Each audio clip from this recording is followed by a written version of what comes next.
भक्तों जय माता दी। भक्तों आज जानते हैं ऐसे माँ भगत ध्यानु की जिसने माँ के चरणों में अपना सिर काट दिया। तो चलो जानिए ध्यानु भक्त ने माँ के आगे क्यों अपना शीश काटा। जिन दिनों भारत में मुगल सम्राट अकबर का शासन था उन्हीं दिनों की ये घटना है। नदौर ग्राम निवासी माता का एक सेवक 1000 यात्रियों सहित माता के दर्शनों के लिए जा रहा था। इतना बड़ा दल देखकर बादशाह के सिपाहियों ने चांदनी चौक दिल्ली में उन्हें रोक दिया और अकबर के दरबार में ले जाकर ध्यानु भक्त को पेश किया। अकबर ने पूछा तुम इतने आदमी को साथ लेकर कहाँ जा रहे हो। ध्यानु भक्त ने हाथ जोड़कर उत्तर दिया मैं माँ ज्वाला माई के दर्शन के लिए जा रहा हूँ। मेरे साथ जो लोग हैं वे भी माता के भक्त हैं और यात्रा पर जा रहे हैं। अकबर ने ये सुनकर कहा ये ज्वाला माई कौन है और वहां जाने से क्या होगा। ध्यानु भक्त ने उत्तर दिया महाराज ज्वालामाई संसार की रचना एवं पालन करने वाली माता है। वे भक्तों की सच्चे हृदय से की प्रार्थना स्वीकार करती है तथा उनकी सब मनोकामनाएं पूरी करती है। उनका प्रताप ऐसा है उनके स्थान पर बिना तेल बत्ती की ज्योति जलती रहती है। हम लोग प्रति वर्ष उनके दर्शन करने जाते हैं। अकबर बोले तुम्हारी बंदगी पाक एवं सच्ची है तो देवी माता जरूर तुम्हारी इज्जत रखेगी। अगर वह तुम्हारे जैसे भक्तों का ख्याल न रखे तो फिर तुम्हारी इबादत का क्या फायदा। या तो वह देवी ही यकी के काबिल नहीं है या तुम्हारी इबादत ही झूठी है। इम्तिहान के लिए हम तुम्हारे घोड़े की गर्दन अलग किए देते हैं। तुम अपनी देवी से कहकर उसे दोबारा जिंदा करवा लेना। इस प्रकार घोड़े की गर्दन काट दी गई। ध्यानु भक्त ने कोई उपाय न देखकर बादशाह से 1 माह की अवधि तक घोड़े के सर व धड़ को सुरक्षित रखने की प्रार्थना की। अकबर ने ध्यानु भक्त की बात मान ली। यात्रा करने की अनुमति भी मिल गई।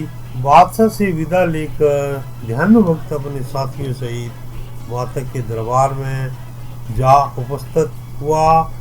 स्नान पूजन आदि करने के बाद रात भर जागरण किया। प्रातःकाल आरती के समय हाथ जोड़कर ध्यानु ने प्रार्थना की कि हे मातेश्वरी आप तो अंतर्यामी हैं। बादशाह मेरी भक्ति की परीक्षा ले रहा है। मेरी लाज रखना। मेरे घोड़े को अपनी कृपा व शक्ति से जीवित कर देना। चमत्कार प्रकट करना। अपने सेवक को कृतार्थ करना। यदि आप मेरी प्रार्थना स्वीकार नहीं करेगी तो मैं अपना सिर काट कर आपके चरणों में अर्पित कर दूंगा, क्योंकि लज्जित होकर जीने से मर जाना अधिक अच्छा है। यह मेरी प्रतिज्ञा है। कृपया आप उत्तर दें। कुछ समय तक मौन रहा। कोई उत्तर न मिला। इसके पश्चात भक्त ने तलवार से अपना शीश काट कर देवी को भेंट कर दिया। उसी समय साक्षात ज्वाला माई प्रकट हुई और ध्यानु भक्त का सिर धड़ से जुड़ गया। भक्त जीवित हो उठा। माता ने भक्त से कहा दिल्ली में घोड़े का सर भी धड़ से जुड़ गया है। चिंता छोड़कर दिल्ली पहुंचो। लज्जित होने का कारण निवारण हो गया और जो कुछ हो वर मांगो। ध्यानु भक्त ने माता के चरणों में शीश झुकाकर प्रणाम कर निवेदन किया हे जगदम्बे आप सर्वशक्तिमान हैं, हम मनुष्य अज्ञानी हैं, भक्ति की विधि भी नहीं जानते। फिर भी विनती करता हूँ कि जगत माता आप अपने भक्तों की इतनी कठिन परीक्षा ना लिया करें। प्रत्येक संसारी भक्त आपको शीश भेंट नहीं दे सकता। कृपया करके हे मातेश्वरी किसी साधारण भेंट से ही अपने भक्तों की मनोकामनाएं पूर्ण किया करो। तथास्तु। अब मैं शीश के स्थान पर केवल नारियल की भेंट व सच्चे हृदय से की गई प्रार्थना द्वारा मनोकामना पूर्ण करूंगी। या कहकर माता अंतर ध्यान होगी। इधर तो यह घटना घटी, उधर दिल्ली में जब मृत घोड़े का सर्वधड़ माता की कृपा से अपने आप जुड़ गए और वो जीवित हो उठा, तो सब दरबारियों सहित बादशाह अकबर आश्चर्य में डूब गए। बादशाह ने अपने सिपाहियों को ज्वाला भी भेजा। सिपाहियों ने वापस आकर अकबर को सूचना दी कि वहां जमीन से आग की लपटें निकल रही हैं। शायद उनकी ताकत से यह करिश्मा हुआ है। अगर आप हुक्म दें तो इन्हें बंद करवा दें। इस तरह हिंदुओं की इबादत जगह ही खत्म हो जाएगी।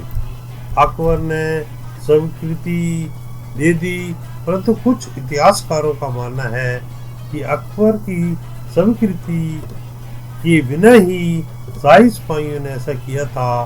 कहा जाता है कि शाही सिपाहियों ने सर्वप्रथम माता की पवित्र ज्योति के ऊपर लोहे की मोटे मोटे तवे रखवा दिए, परंतु दिव्य ज्योति तवे फाड़कर ऊपर निकल आई। इसके पश्चात एक नहर का बहाव उस ओर मोड़ दिया गया, जिससे नहर का पानी निरंतर ज्योति के ऊपर गिरता रहे। फिर भी ज्योतियों का जलना बंद न हुआ। शाही सिपाहियों ने अकबर को सूचना दी, ज्योतों का जलना बंद नहीं हो सकता, हमारी सारी कोशिशें नाकाम हो गई है। आप जो मुनासिब हो वह करें। यह समाचार पाकर बादशाह अकबर ने दरबार के विद्वानों से परामर्श किया। विद्वानों ने विचार करके कहा कि आप स्वयं जाकर देवी चमत्कार देखें और नियम अनुसार भेंट आदि चढ़ाकर देवी माता को प्रसन्न करें। अकबर ने विद्वानों की बात मान ली। 1.25 मन पक्का सोने का भव्य छत्तर तैयार हुआ। फिर वह छत्तर अपने कंधे पर रखकर नंगे पैरों ज्वाला जी पहुंचे और दिव्य ज्योति के दर्शन किए। मस्तक श्रद्धा से झुक गया। अपने मन में पश्चाताप होने लगा और कहने लगा, हे माँ, मैं आपको 1.25 मन पक्का सोने का भव्य छत्तर भेंट स्वरूप चढ़ा रहा हूँ। आज तक किसी राजा ने आपको 1.25 मन पक्का सोने का भव्य छत्तर भेंट नहीं किया। कृपया मेरी भेंट स्वीकार कीजिए। अकबर के घमंड भरे शब्द बोलते ही छत्तर पर एक दिव्य ज्योति प्रकट हुई और फिर अकबर से वह छत्तर नीचे गिर गया और जैसे ही वह छत्तर गिरा, वो सोने का ना रहा, किसी विचित्र धातु का बन गया, जो ना लोहा था, ना पीतल, ना तांबा और ना कोई धातु। अर्थात देवी ने भेंट अस्वीकार कर दी। इस चमत्कार को देखकर अकबर ने अनेक प्रकार की स्तुति करते हुए माता से क्षमा की भीख मांगी और अनेक प्रकार से पूजा करके दिल्ली वापस लौटा। आते ही सिपाहियों के लिए सभी भक्तों से प्रेम पूर्वक व्यवहार करने का आदेश दिया। अकबर बादशाह द्वारा चढ़ाया गया खंडित छत्तर ज्वाला माता के दरबार में आज भी पड़ा देखा जा सकता है, जो देखने में सोने का प्रतीत होता है। बाहर भी सोने का ही है, पर किसी भी धातु का नहीं है। तो भक्तों, आपको कैसी लगी ये मेरी कहानी? कृपया ज़्यादा से ज़्यादा लाइक करें, शेयर करें और सब्सक्राइब करें। बहुत बहुत धन्यवाद। जय माता दी, जय माता दी।